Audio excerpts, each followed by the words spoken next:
me llaman el maestro Uyuyuy. Bueno, sí, exactamente, no por nada me llaman el maestro Uyuyuy.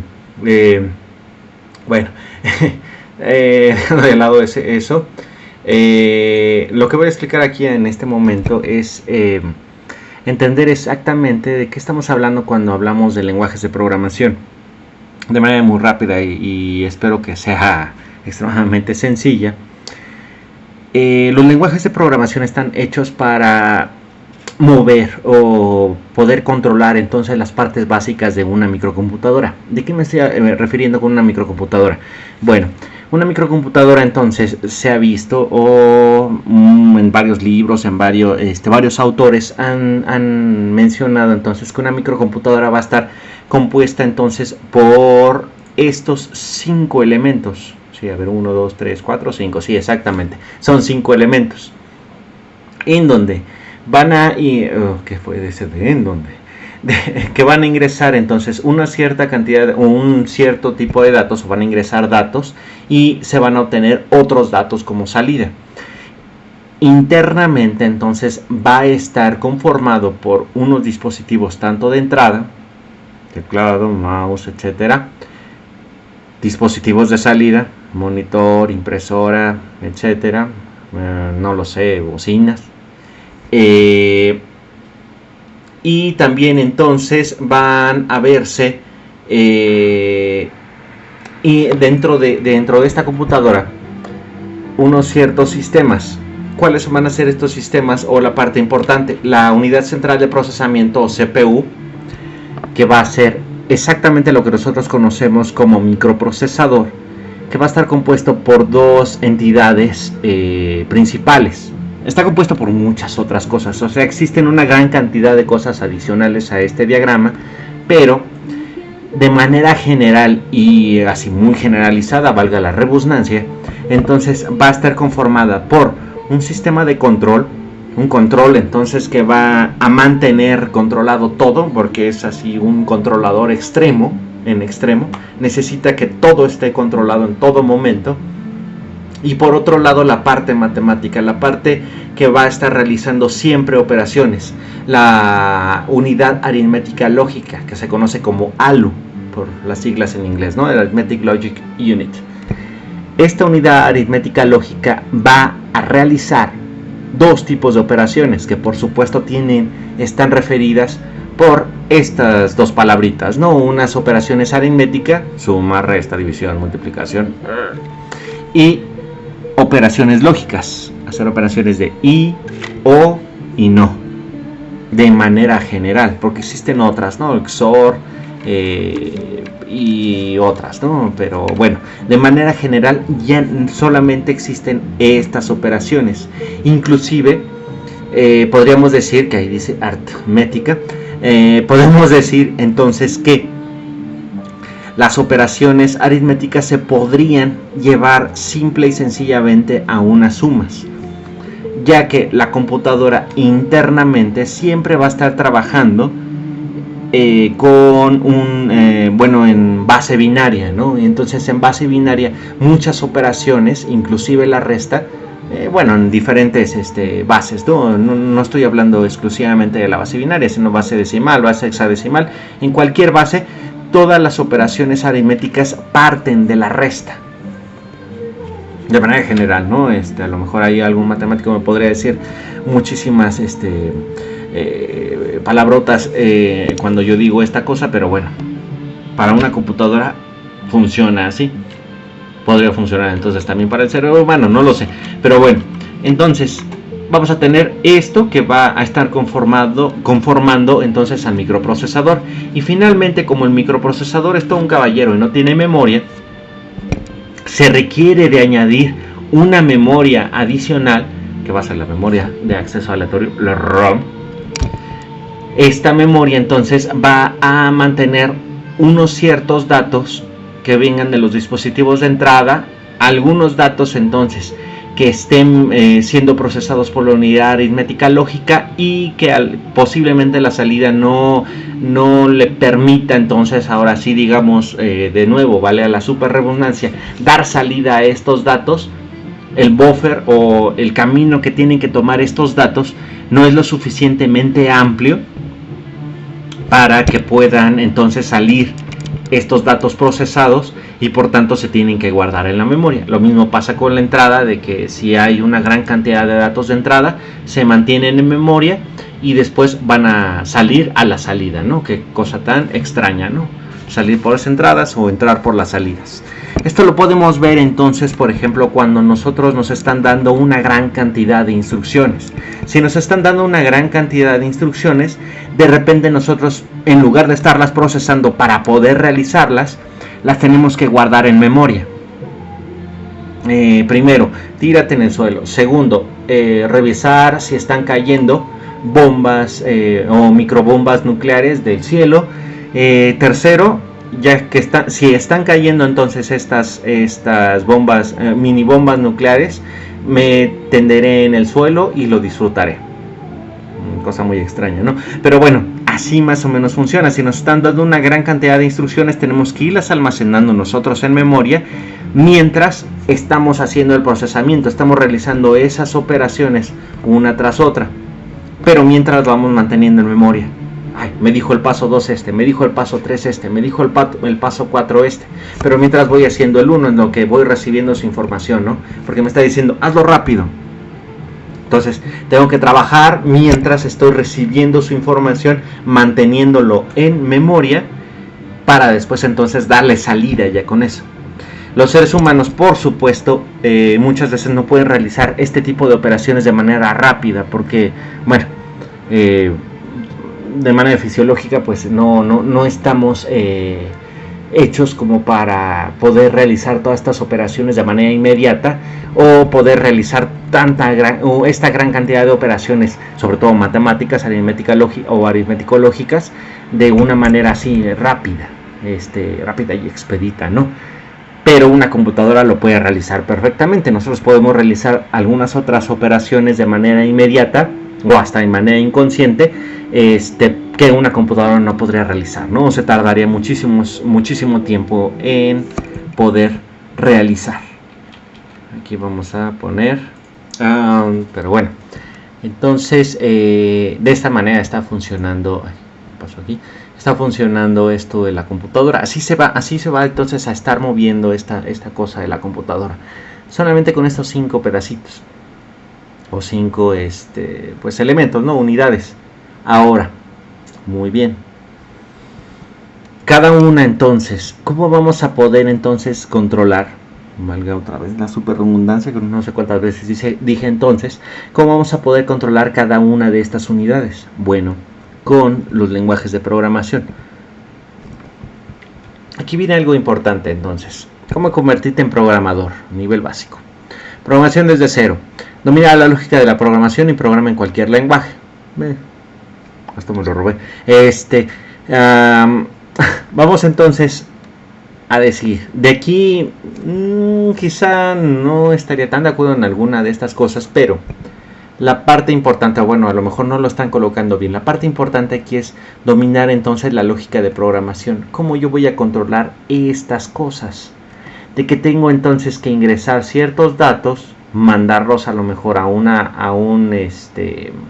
¿cómo se dice esto? A realizar algún procesamiento con operaciones aritmético-lógicas, o a lo mejor entonces movilizar esos datos a la memoria para que después se puedan enviar al procesamiento aritmético-lógico, y de la misma forma entonces enviar mis datos que ya están procesados hacia una cierta salida, para entonces que un usuario o uno mismo pueda revisar los valores que se hayan obtenido de ese procesamiento, o si no los voy a utilizar inmediatamente, cómo mandarlos entonces a una memoria de acceso aleatorio que va a ser volátil, por mientras entonces el programa o la microcomputadora esté encendida, esté trabajando, y ya después entonces enviarlos a una salida.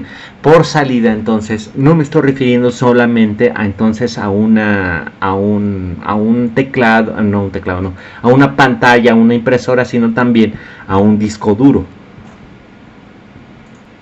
En este caso hay que tener muchísimo cuidado, porque la memoria no involucra 100% entonces a lo que nosotros conoceríamos entonces como dispositivos de almacenamiento masivo, como los discos duros, las memorias USB, o en la actualidad también, y bueno, a ver, que también envejece este video por la cantidad de cosas que se van avanzando con esto, el almacenamiento que se tiene en la nube, por ejemplo, ¿no? En internet, que va a ser esta memoria de salida. Eso hay que tenerlo muy en cuenta, que es muy diferente. Esta memoria va a ser simple y sencillamente la memoria de acceso aleatorio, la RAM, o inclusive también la ROM de la microcomputadora, ¿no?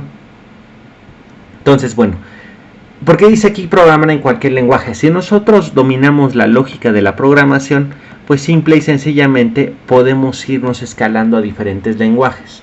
Es lo mismo, o lo podemos ver con una analogía con los diferentes idiomas de las que existen en la humanidad, ¿no? Si nosotros tenemos en mente los datos para, bueno, la información de cómo se realiza la sintaxis de una lengua, la gramática, etcétera, etcétera, el vocabulario, si nosotros tenemos en mente todo esto, aunque parezca muy académico el asunto de, ay, bueno, yo aprendí la lengua pues así, ¿no? Hablando directamente con las personas, o la aprendí en la calle, o no lo sé. Pero si nosotros tenemos la lógica de cada uno de estos idiomas, va a ser un poco más sencillo que nosotros nos podamos comunicar con una gran cantidad de personas, no solamente a lo mejor pues de manera coloquial, directamente con la gente, hablando, no lo sé, en diferentes situaciones, sino pues situaciones cotidianas, puedo decir, sino a lo mejor también nosotros podemos leer o escribir pues algunos textos que ya sean de un carácter, no lo quisiera decir así, pero a lo mejor un poco más elevado, de carácter a lo mejor científico, de carácter pues no lo sé, o sea, que utilice algunas palabras que simple y sencillamente no están utilizadas coloquialmente o de manera general. No sé ahí si me doy a entender exactamente tal cual es mi punto, pero esto es entonces, si nosotros tenemos la lógica de cualquier lenguaje, inclusive un lenguaje de programación, nos va a ser mucho más sencillo podernos pasar entre diferentes lenguajes, diferentes idiomas, haciendo la analogía, ¿no? ¿Para qué? Para poder entonces realizar o poder comunicarnos, ya sea con una computadora o con una persona, en cualquier entorno y en cualquier situación. Esa es una parte bastante importante. Otra de las partes aquí interesantes es los algoritmos. Hay que aprender y diseñar algoritmos. Estos algoritmos van a resolver o pueden resolver cualquier tipo de problema, o la mayoría de los problemas. Existen algunos problemas que no pueden ser resueltos totalmente con lenguajes de programación. Aquí dice que hay que usar tu lógica. Es cierto, pero hay algunas cosas que también ya, digamos, como que es la lógica en general. No lo quisiera llamar totalmente sentido común, porque el sentido común es el menos común de los sentidos. Pero sí hay algunos pasos que podrían ser tomados de otras personas. Y no se dice totalmente robar, sino no hay que descubrir exactamente el hilo negro o el agua hirviendo, ¿no? Ya hay algunas personas que han realizado o con mediante su lógica han resuelto algunos problemas, y es una solución que es bastante buena. Quizá no sea la ideal, quizá no sea la más perfecta, pero está funcionando. Podemos probarla. Quizá a lo mejor no es nuestro fin el poder entonces hacer que esta solución sea un poco mejor. Y bueno, esta onda, si pueden ver, está hecha para Python, y ya luego viene una cosa de la paradigmas de programación. Hay algunos estilos de programación que van a estar entonces dados para diferentes tipos de lenguajes, ¿no? De programación. Ok, entonces estos estilos de programación, aquí vamos a a detener esta onda porque pues he estado en Python, ¿no? Lo que me robé.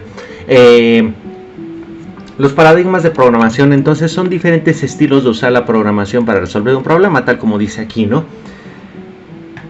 Se pueden englobar, bueno, hay una gran cantidad de paradigmas de programación, pero se pueden englobar en algunos de manera muy general. Por un lado está entonces la programación estructurada. Esta va a ser una programación secuencial con la que la mayoría aprenden a programar. Bueno, aquí todos aprenden a programar. Usa ciclos y condicionales, etcétera, etcétera, ¿no? El lenguaje C, que es uno de los lenguajes, o quizá, no sé, no he buscado el dato, pero me atrevería a decir entonces que es el lenguaje de programación más utilizado para enseñar la programación.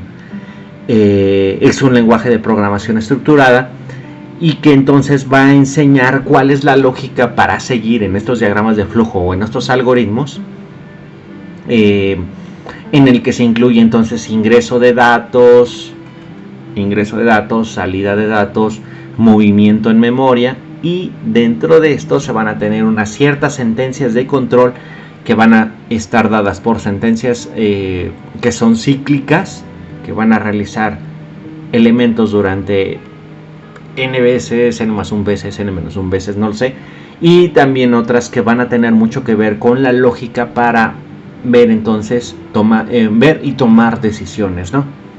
Si hago esto, ¿qué pasa, no?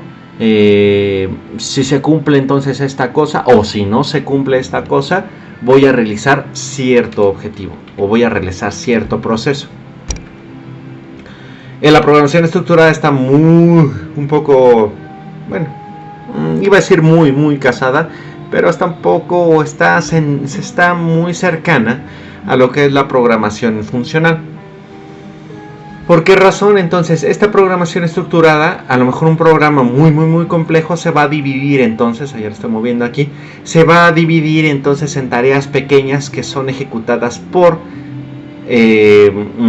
ciertos elementos entonces que van a ser, o que se conocen como funciones, van a ser pedazos de código que se van a ir llamando para ir cumpliendo entonces cada uno de estos elementos de nuestro algoritmo. A lo mejor van a ser mini algoritmos o un algoritmo completo, que a lo mejor estoy diciendo alguna sandez, ¿no? Realmente sí son algoritmos, o pequeños algoritmos de nuestro gran algoritmo, a lo mejor que podríamos tener en programación estructurada. Lo vamos a dividir en diferentes funciones o en diferentes segmentos. Vamos a tener unos pequeños algoritmos y después ya los vamos a mandar a llamar dentro de nuestro programa principal o dentro de nuestra estructura principal, para poder ir ejecutando cada una de estas funciones, ¿no? de estos segmentos de código.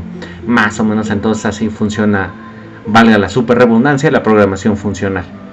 Por otro lado está la programación reactiva. Esta va a observar flujos de datos asíncronos y reacciona frente a cambios. O sea, nosotros lo que vamos a hacer es programar de tal manera que, dependiendo de los datos de entrada que se estén recibiendo, esta programación va a reaccionar a eso. Que si está ingresando una cantidad mayor de luz, hay que realizar esto. Si está ingresando una menor cantidad de luz, se hace esto. Que está ingresando una letra A, se hace una sola cosa, ¿no? La programación reactiva también tiene muchísimo que ver con la programación estructurada, inclusive con la programación funcional, ¿no? Esas reacciones que va a tener pueden estar pues programadas o estructuradas en un algoritmo o un mini de estos algoritmos que estén en una función que esté mandado a llamar de una programación estructurada, ¿no?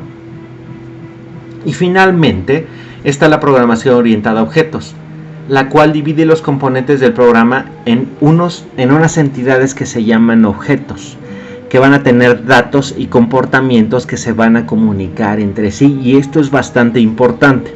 Y esto es lo que lo aleja un poquito de este tipo de programaciones, tanto la estructurada como lo funcional, pero la acerca un poco a la programación reactiva, que es lo que vemos generalmente en los entornos gráficos de usuario, las famosas GUIs. ¿Por qué razón? Entonces lo que nosotros o más bien lo que se está haciendo en la programación orientada a objetos, es que cada una de las cosas que se van a poner en la programación, por ejemplo, esta cosa de aquí, a lo mejor este cuadro de aquí, a lo mejor esta imagen de aquí, va a estar representada por una entidad que nosotros conocemos como un objeto, o que se le va a asignar entonces ese carácter de objeto, el cual va a tener dos cosas principales, tanto atributos o sus propiedades, como métodos o funciones. ¿Qué es lo que realiza cada uno de estos métodos? A lo mejor entonces el atributo de este cuadro es que es color verde. ¿Cuál es entonces su función? Pues mostrar estas letras. Entonces, esa es más o menos la idea de la programación orientada a objetos. Hay que colocar ciertas cosas y ellas van a tener tanto unos atributos o propiedades y unos métodos o funciones de manera general. Entonces esta programación orientada a objetos funciona muchísimo mejor para poder hacer una cosa que se llama abstracción o abstraer cosas de la vida cotidiana o del mundo real, si lo quieren ver así estilo Matrix, hacia la programación. ¿Cómo llevar entonces esa caja que está conteniendo o a lo mejor algunas manzanas a una programación? Y eso nos lleva a que estamos viviendo en una simulación horrible, ¿no? Oh, qué horror. Bueno, por otro lado existen entonces los lenguajes de programación que van a ser por un lado tipados y por otro no tipados, que es un buen tipo y otro mal tipo, ¿no? No es realmente esto. La diferencia es muy sencilla. Los lenguajes de programación que están tipados o estáticamente tipados, como dice aquí, requieren de declarar las variables con su tipo de dato. ¿Qué quiere decir entonces tipo de dato? Quiere decir que, bueno, este dato va a ser numérico, este dato de acá va a ser una letra, este dato de acá a lo mejor va a ser un entero, este dato de acá va a ser un decimal, ¿no? Una cosa como 3.1415, 16, 95, 98, 99, ese no es ese número pi, pero bueno, se acerca. Por otro lado, entonces vamos a tener a lo mejor un booleano, como viene aquí, que va a ser verdadero o falso, ¿no? Aquí vienen algunos de sus ventajas, ¿no? Hay que colocar un poco más de código, pero no nos equivocamos tanto, ¿no?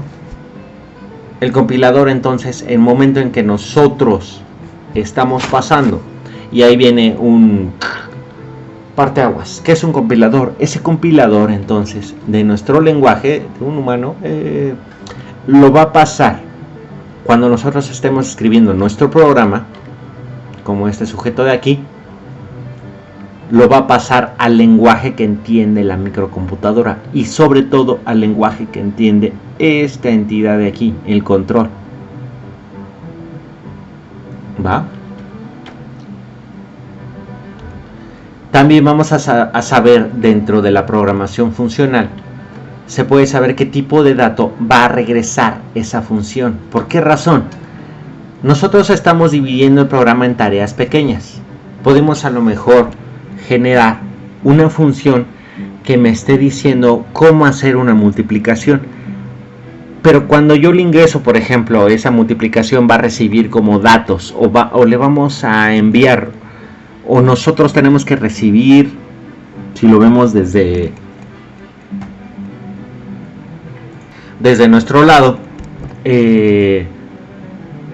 ¿qué datos son los que se van a recibir para poder entonces realizar esa multiplicación? A lo mejor dos números decimales, dos números reales. Entonces esos dos números que van a ingresar a la función se van entonces a, ahora sí, digamos, multiplicar y se van a sumar una cierta cantidad de datos, pero ese pequeña tarea o esa pequeña método que estoy generando me tiene que regresar un cierto valor. ¿Y cuál va a ser ese valor que me regresa? Pues el resultado de haber sumado tantas veces un número. que significa una multiplicación, ¿no? Entonces me regresa ese número y por eso entonces aquí que puedo saber qué tipo de dato va a regresar esa función o ese segmento de código que yo estoy creando. Y entonces le voy a decir, bueno, yo sé que si yo le voy a ingresar dos números reales, me tiene que regresar, o yo voy a obtener de ese segmento de código otro número real. O puede ser a lo mejor que yo haga algunas cosas mágicas y de repente me regrese una cadena de texto o un carácter. Súper, ¿no? Una cosa acá bien exótica. Pero bueno. Finalmente entonces, los lenguajes tipados me van a decir que si yo genero una variable dentro de memoria, dentro de esto, que sea de un cierto tipo, un entero, un número decimal, un número real, no lo sé, siempre durante todo el programa se va a mantener exactamente igual. Ahora, los lenguajes no tipados son todo lo contrario. No se va entonces a decir cuál es exactamente el tipo de dato que voy a estar utilizando, sino simple y sencillamente que el intérprete del lenguaje va a inferir qué tipo de dato es. Le coloco entonces un número, me dice, es un entero. Le coloco entonces un texto, es una cadena de texto. Le coloco verdadero o falso y me dice, bueno, entonces es un booleano, no, es un tipo de dato booleano. Estos son lenguajes de programación más fáciles de aprender. El código es un poco más legible, se puede entonces entender exactamente qué es lo que estaba programando el otro, pero empieza a haber problemas porque estos tipos de datos empiezan a cambiar muchísimo. Y también las funciones que se van generando, pues no sabemos qué valor me va a regresar, qué valor entonces yo voy a tener que procesar, y ocasiona entonces muchísimos errores al momento de hacer operaciones con esos valores de esas funciones que regresan, de esos segmentos de código. O a lo mejor en un inicio yo coloqué una variable de un cierto tipo, pero entonces cambió después de realizar alguna operación y yo nunca me di cuenta. Una cosa así bien exótica, ¿no? Ok. Entonces, bueno, esa sería otra de las definiciones o de los movimientos de los lenguajes de programación. Otra. Los lenguajes de programación pueden ser de dos tipos, pero existe ahí un lenguaje intermedio, ¿no? Uno, que es compilado. ¿Qué es ese de compilado? Como decía, va a convertir entonces el código o la sintaxis que se está generando de este lenguaje de programación a una cosa que entienda perfectamente la computadora, código máquina, que se llama código máquina, que se va a entender perfectamente, o que va a entender perfectamente esta cosa de aquí, ¿vale? Por otro lado también están los lenguajes interpretados. Requiere entonces de un programa que lea la instrucción del código en tiempo real y la ejecute. Por tanto, entonces vamos a tener un intermediario que nos va a decir, ok, estoy recibiendo entonces tu código, voy a interpretar qué es lo que le estás diciendo y ahora le voy a decir a la computadora qué es lo que estás intentando entonces decirle que haga. Tenemos ahí un intérprete, funcionaría perfectamente cuando alguien está realizando alguna, o bueno, se está comunicando con alguien más que no habla su lengua, pero existe entonces una entidad, un ente, una persona que se conoce como intérprete, que entiende entonces ambas lenguas e interpreta más bien o traduce lo que está queriendo decir alguien al otro, ¿no? ¿Vale? Entonces, y también existen estos lenguajes intermedios, aunque muchas veces yo lo colocaría cercano a estos lenguajes interpretados, en donde el código fuente se compila, se pasa entonces a un lenguaje intermedio que se ejecuta en una cosa que se conoce como máquina virtual, muy utilizado en el lenguaje de programación Java. Y entonces de nuestro código, que ya está medio compilado, así lo podemos llamar, se ejecuta en esa entonces máquina virtual, y esa máquina virtual funciona entonces como una especie de intérprete que le pasa información, o más bien que interpreta qué es lo que se quería decir con el código que se había escrito aquí a la computadora. De manera general, cómo está entonces funcionando esto, ¿no? Finalmente, entonces, ¿a qué ramas de la programación uno se puede dedicar? Bueno, hay muchísimas ramas de la programación. Ya puede ser como seguridad informática, cuando quieren ser hackers, ¿no? No pueden ni... Bueno, no sigo con eso. También están casas como desarrollo web, que ahorita está muy de moda, y quizás sea una de las cosas que posteriormente, que no hay que revisar entonces si este video sobrevive a estos avances, de que se vayan generando aplicaciones que van a estar desarrolladas totalmente, o que se van a aplicar, se van a ejecutar más bien en la internet, ¿no? En internet, y van a estar ahí pues en la nube, que es lo que se conoce actualmente, ¿no? Desarrollo de videojuegos es casi como que el sueño guajiro de todos, realizar un videojuego, que son cosas bastante complicadas. El desarrollo móvil, que también tiene mucho que ver con el desarrollo web, pero bueno, una de las tendencias es de ahora generar muchísimos contenidos y muchísimas aplicaciones entonces para estos gadgets o dispositivos móviles que se utilizan en la actualidad, ¿no? También el desarrollo de realidad virtual y aumentada, que es bastante importante. El Pokémon Go es uno de los ejemplos más conocidos, pero bueno, también se tienen algunos lentes de realidad virtual que, bueno, hacen una inmersión a una realidad alterna, que está totalmente programada. Y por supuesto, entonces, una de las ramas más importantes que se está desarrollando en la actualidad es la inteligencia artificial, ¿vale? Entonces, pues ahí está más o menos de qué es, de manera súper general, cómo estaría trabajando esto de la programación.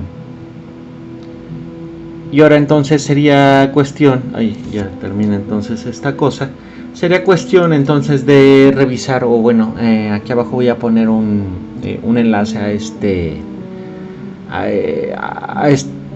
repositorio de GitHub, en donde se va a resolver un problema muy sencillo, que es localizar de un número que ingrese un usuario. Va a ingresar un cierto número, y va a decidir entonces el programa si se trata de un número par o de un número impar. Un número es una aplicación muy sencilla, ¿no? Quizá no tiene mucha complejidad ver entonces si un número es par o impar, pero este problema entonces puede ser resuelto o resolvido en diferentes lenguajes de programación, y la idea aquí es entonces observar cuál es la sintaxis de todos estos lenguajes de programación. Por ejemplo, aquí está el lenguaje C, que es el que generalmente más se aprende, uno que está muy cercano entonces a la microcomputadora, o cómo trabajan las microcomputadoras, que sería el lenguaje ensamblador. Aquí está. Por otro lado, entonces también se pueden tener lenguajes con un cierto paradigma, o que ya se encuentren muy cercanos a lenguajes intermedios, o que requieran de un intérprete de una máquina virtual, como lo es el Java, que es muy cercano al lenguaje C. También están, por ejemplo, lenguajes como el PHP, que es muy utilizado para algunas aplicaciones web.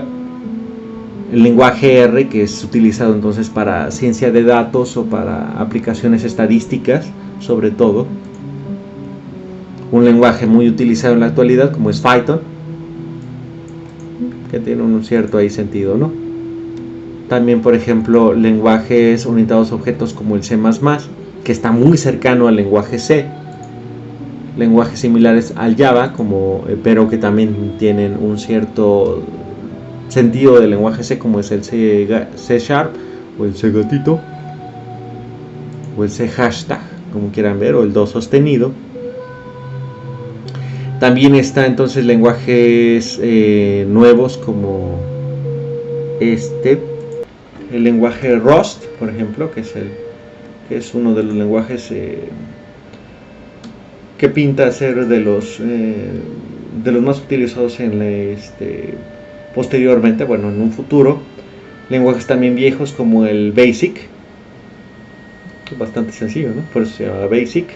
Y bueno, aquí van a ver bastantes, ¿no? Haskell, también lenguajes, por ejemplo, lógicos como el Prolog. Ahí está. Y bueno, entonces ahí hay bastantes lenguajes en el que se resuelve un simple programa que va a ser decidir si un número o no, si un número es o no impar, o más bien si un número es par o impar, simple y sencillamente, ¿no? ¿Qué es eso? Esto es muy similar como yo utilizaba la analogía en un inicio de cómo expresar alguna cosa en diferentes lenguajes. Puede ser que haya lenguajes muy sencillos que en 2-3 palabras del mismo lenguaje se puede expresar algo, o en otro caso puede haber lenguajes mucho más complejos que se requieran de más palabras para poder expresar exactamente lo mismo, ¿va? Pero de la misma forma, como había ya mencionado, si se tiene entonces una idea de la lógica de cómo expresar entonces o resolver el problema que nos están poniendo enfrente y poder resolver con una cierta lógica, ya simple y sencillamente es cuestión de ir cambiando en cada uno de estos lenguajes para poder llevar a cabo o poder resolver este problema, ¿vale? Entonces, bueno, hasta aquí quedamos con esto. Pues ahí nos estaremos viendo. Abur. Viendo en YouTube.